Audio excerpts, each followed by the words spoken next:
Souvent dans les coachings, il y a ce qu'on dit et il y a ce qu'on ne dit pas. Et on ne vous dit jamais que la porte qu'on t'ouvre là, c'est le NEM. Quand tu entres, on porte l'argent, on te donne, tu investis. C'est après qu'on te dit que, tu sais, tu vas commencer à dormir au cimetière. Il faut que tu aies un serpent chez toi. Il faut que tu aies on te conditionne. Et maintenant, il y a des gens qui acceptent et ceux qui n'acceptent pas. Arrêtez la musique. Arrêtez. Kata Zoba. Big up la famille. On vous dit bonjour, salut à tout le monde et bienvenue sur notre chaîne Boalwood TV. La chronique, c'est Kata Zoba. C'est une chronique pour les intellos, une chronique à réflexion. Et moi, on m'appelle Eagle Woman. J'ai le plaisir de me tenir ici pour partager ce que j'ai sur le cœur avec vous. Les amis, partagez l'émission, mettez-nous des likes. C'est chaud. Je vous dis, c'est chaud, c'est chaud, c'est chaud, c'est chaud. Et on va vraiment se dire des vérités aujourd'hui. Je suis tombée sur une émission d'un entrepreneur camerounais ici sur YouTube. Voilà, sa chaîne, c'est Franco le Mignon. Je suis sûre que c'est un Camerounais. Voilà. Je suis tombée sur son émission parce que j'avais vu sur la miniature, il avait mis la photo de Philippe Simon, qui est l'auteur de la chaîne Investir au pays, et Claudel Nobissi, le Camerounais, qui est l'auteur de Startup, je crois. Voilà, ce sont les deux coachs qui parlent de l'entrepreneuriat en Afrique, machin, et tout, et tout, et tout. Voilà, alors, Franco le Mignon était en train de réagir par rapport à leur façon de faire le coaching. J'ai trouvé tellement vrai ce que Franco le Mignon disait, que les coachs, quand ils font leur coaching là, ils ne nous disent pas tout, les gars. Ils ne nous disent pas tout. Ils viennent nous dire des choses, ça peut nous aider. Voilà la miniature qu'il a mis là-bas. Il a mis attention. Alors, tous les coachs qui nous parlent d'entrepreneuriat, venir entreprendre en Afrique, comment entreprendre, comment devenir millionnaire, c'est bien beau tout ça. Mais parfois, il y a des vérités qu'ils ne nous disent pas. On va vous dire, voilà, il y a quelqu'un qui a commencé avec 3 poulets. Aujourd'hui, il a une grande poulailler. Aujourd'hui, il a machin, nanani, nanana. C'est bien. Ça motive. Ça donne du courage. Tu peux te dire, bon, moi aussi, je peux commencer avec 3, 4 poulets pour devenir, pour avoir un plus grand poulailler demain. Je peux commencer avec 2 chèvres ou 2 porcs, je sais pas moi. Et demain, j'aurai une grande ferme. Ça motive, c'est vrai, c'est bien. Mais il y a des vérités que vous ne dites pas aux gens, les gars. Il y a des vérités que vous ne dites pas aux gens. Franco le Mignon l'a dit bien dans sa vidéo. Tout ce que vous nous montrez là, c'est que la partie de iceberg. Ce qui est immergé dans l'eau là, c'est là que vous ne dites pas aux gens.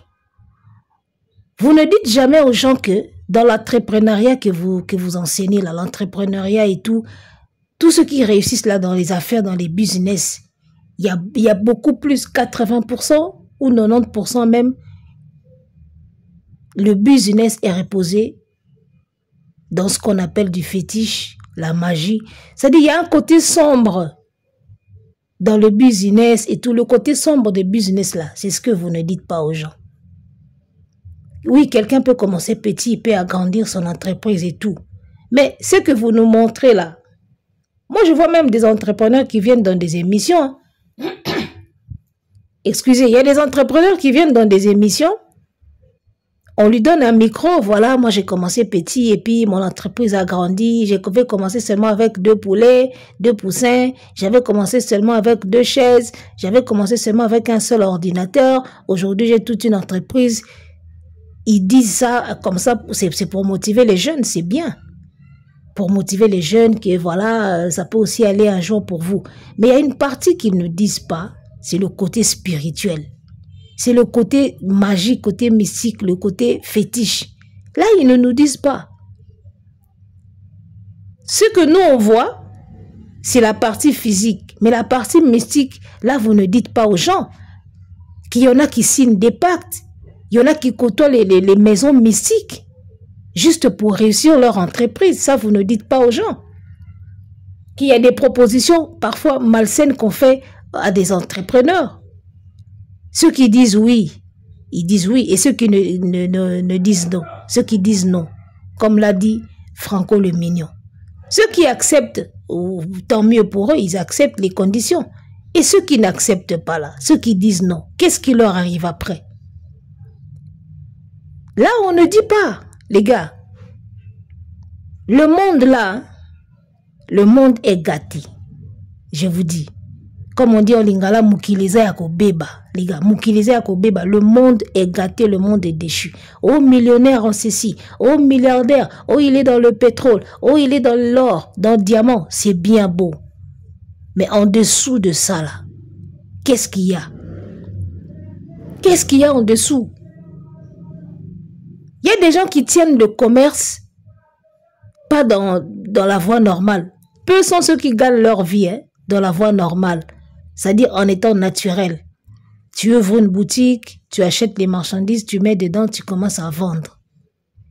La plupart des boutiques, la plupart des magasins que moi j'ai vu naître finissent toujours par disparaître. Je ne sais pas comment on explique ça. Je ne sais pas comment expliquer ça dans les quartiers. La plupart des boutiques que moi j'ai vu naître dans les quartiers, dans les avenues. C'est-à-dire que tu vois une boutique qui commence vraiment bien. Il y a plein de marchandises dedans, tout ce que vous voulez. Avec des mois, avec le temps, vous remarquez que les produits commencent à diminuer dans les boutiques. Après, il reste 2 paquets de savon, 3 paquets d'allumettes, 2 paquets de bougies. Ça commence à partir comme ça. J'ai vu beaucoup de boutiques commencer et finir comme ça. C'est là où je me dis peut-être que ceux-là, ce sont eux qui travaillent dans la normale, quoi. Naturellement, sans rien. Beaucoup sont des commerçants qui touchent toujours au fétiche. Qui ont toujours des gris-gris pour faire tourner leur business là. C'est jamais vide comme ça, c'est jamais simple, les gars. Et ça, c'est la partie du business qu'on ne vous dit pas. Il y a des propositions qu'on vient de faire aux gens. Il faut participer, il faut entrer dans notre club. Si tu n'entres pas dans notre club, tu ne vas pas avancer. Il faut faire partie de notre écurie, de notre club, de notre machin, de notre ceci, cela. Et aujourd'hui, nous vivons un système des clubs, des groupes. Si tu n'es pas dedans, il n'y a rien qui va marcher pour toi. Il faut être dedans. On ne sait pas trop. On ne sait pas trop pourquoi, au fait. Donc, dans la vie, là, on ne peut plus faire des choses naturellement, normalement. Tu achètes des marchandises, tu vends normalement comme ça. Non. Il faut toujours qu'il y ait un club derrière, il faut toujours qu'il y ait un parrainage, il faut toujours qu'il y ait une maison où on doit aller. En tout cas, c'est devenu très, très fréquent. Très fréquent. Raison pour laquelle je tenais à faire cette vidéo parce que je me suis trouvé tout à fait d'accord avec Franco le Mignon. J'ai trouvé tellement d'accord et correct tout ce qu'il dit là. C'est tellement vrai, les gars. Tellement vrai. Aujourd'hui, il n'y a pas de business qui réussit. Il y a peut-être 2% des business qui réussit naturellement comme ça. Quelqu'un qui fait du commerce et ça réussit sans fétiche, sans rien. Mais 90 et quelques pourcents, 98% sur 100 sont toujours dans les trucs mystiques, machin, pour faire tourner les boutiques, pour faire tourner les magasins. Et chose grave, même les réseaux sociaux que vous voyez là, il y en a qui commencent à aller toucher du fétiche juste pour ça. Ba YouTube oyo kaka oyo et comme okota na kisi mutu pena kiazu na kisi ka pour la chaîne mata toi bloquer chaîne muninga afina chaîne muninga mata chaîne naï kisi comme okota partout. Même dans des petites choses, on commence à mettre du fétiche dedans pour avoir beaucoup d'abonnés, beaucoup plus de vues. Il y en a qui font même à toucher du fétiche juste pour tenir une chaîne YouTube. Tu vas toucher du fétiche, tu vas voir les marabouts, tu vas voir ceci. Juste pour tenir une page Facebook, une page TikTok ou une chaîne YouTube. Il y en a qui commencent à côtoyer le mystique juste pour ça.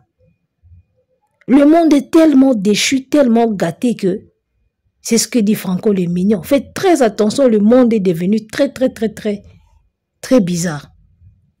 Quand vous nous expliquez l'entrepreneuriat, tout ça, tel monsieur, telle madame a commencé avec peu, après c'est grandi, c'est bien. Mais il y a une étape que vous ne nous dites jamais. C'était avant-hier, je vais vous raconter cette anecdote. C'était avant-hier, j'étais en train de suivre Vous savez les vidéos qu'on met sur YouTube là, où on raconte la vie des personnalités qui ont réussi dans le monde. J'étais en train de regarder la vidéo dans laquelle il y a un gars qui expliquait comment est-ce que la marque Rolls-Royce est devenue une grande marque de voitures. Voilà cette vidéo que vous voyez sur la photo là. C'est ce que je suivais avant-hier. C'est-à-dire que l'enfant que vous voyez là, c'est ce petit enfant là, c'est lui qui est devenu le créateur de cette grande marque de voitures Rolls-Royce. C'est que Fally Ipupa a l'habitude de dire trop d'avance comme Rolls-Royce sur moto.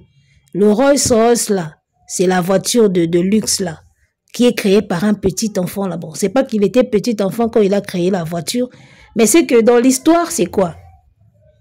L'histoire nous dit que c'est un enfant pauvre.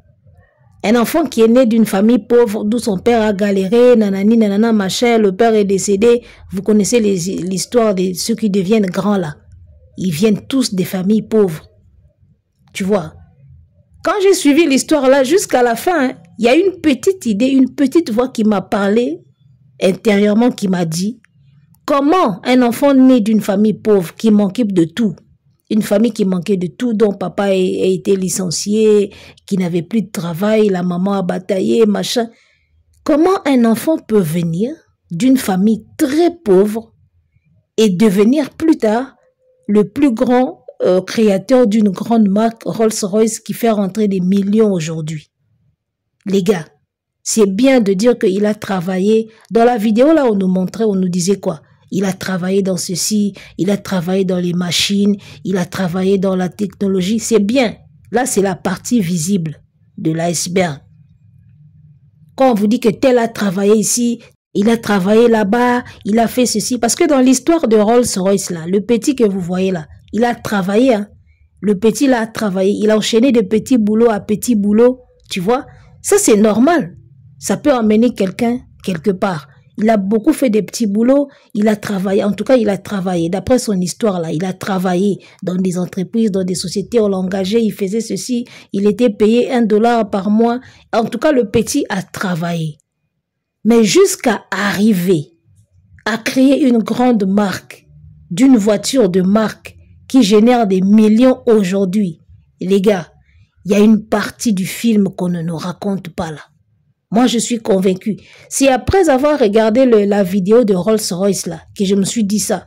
Et aujourd'hui, comme par hasard, je tombe sur la vidéo de Franco Mignon qui disent la même chose. Tu vois?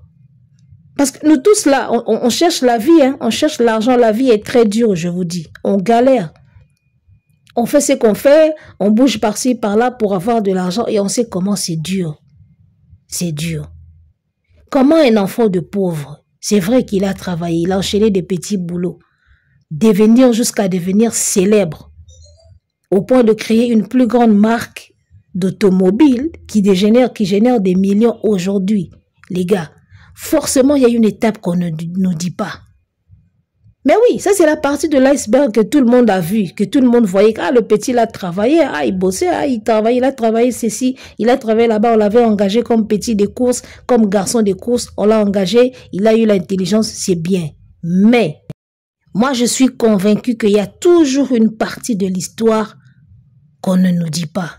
Il y a une page de l'histoire arrachée ou pliée. Et il y a une page de l'histoire qu'on a pliée, qu'on a sautée. On nous raconte juste ce qu'on peut voir. Il y a toujours un côté où...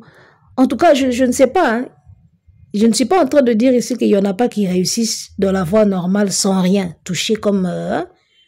Mais la plupart des cas, les gars, surtout ceux qui réalisent des grandes réalisations là, il y a toujours un moment où ils sont passés dans des loges mystiques. Et ça, on ne nous dit pas. Quand on fait des vidéos comme ça pour nous encourager... Il a travaillé ceci, il était là-bas, son père était machin, ses parents faisaient ci, Ça, c'est ce que nous, on voit, ce qu'on nous dit.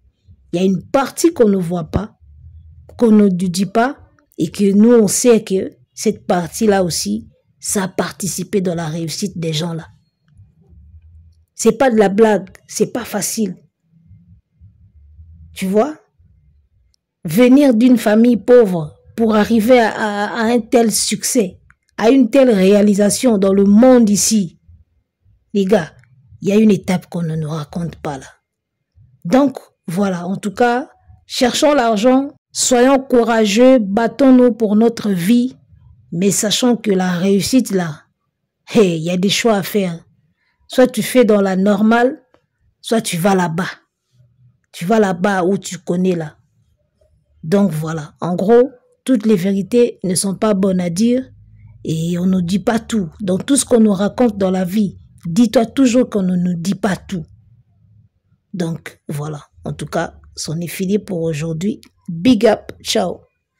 Arrêtez quoi?